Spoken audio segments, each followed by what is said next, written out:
ജർമ്മനിയിൽ നമ്മുടെ പഠനശേഷം നമുക്കൊരു ജോലി കിട്ടുവാണെങ്കിൽ അത് ബ്ലൂ കാർഡ് സാലറി പാക്കേജിന് താഴെ വരുന്ന ഒരു സാലറി പാക്കേജ് ഉള്ള ജോലിയാണെങ്കിൽ കൂടുതലായിട്ടും ആൾക്കാർക്ക് കിട്ടുന്ന വിസ കാറ്റഗറിയാണ് അക്കാഡമിക് സ്കിൽഡ് വിസ കാറ്റഗറി എന്ന് പറയും.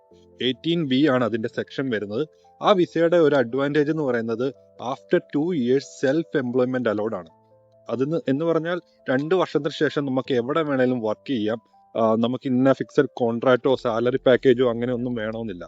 ബെർലിൻ പോലെയുള്ള സിറ്റികളിലാണെങ്കിൽ ഇപ്പോൾ നമ്മൾ ഒരു 1 ഇയറിന് ശേഷം നമുക്കൊരു ജോലിയിൽ ഒരു പ്രൊമോഷനോ അല്ലെങ്കിൽ നമുക്കൊരു പുതിയൊരു എംപ്ലോയറെ കിട്ടി നമ്മൾ വിസ മാറാനായിട്ട് ചെല്ലുവാണെങ്കിൽ അവർ ഡയറക്റ്റ് ആയിട്ട് നമ്മുടെ വിസ ചേഞ്ച് ചെയ്ത് ഓപ്പൺ വിസയിലേക്ക് മാറ്റി തരും.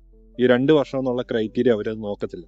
ഈ വിസയുടെ ഒരു മെയിൻ അട്രാക്ഷൻ എന്ന് പറയുന്നത് നമ്മൾ 2 വർഷം കംപ്ലീറ്റ് ചെയ്ത ശേഷം നമുക്ക് B1 ലെവൽ ലാംഗ്വേജും അതേപോലെ തന്നെ നമ്മൾ സിറ്റിസൺഷിപ്പ് എക്സാമും പാസ്സാവുകയാണെങ്കിൽ നമുക്ക് PR-നും അതേപോലെ തന്നെ അതിനുശേഷം നമുക്ക് പാസ്പോർട്ടിനും അപ്ലൈ ചെയ്യാവുന്നതാണ്.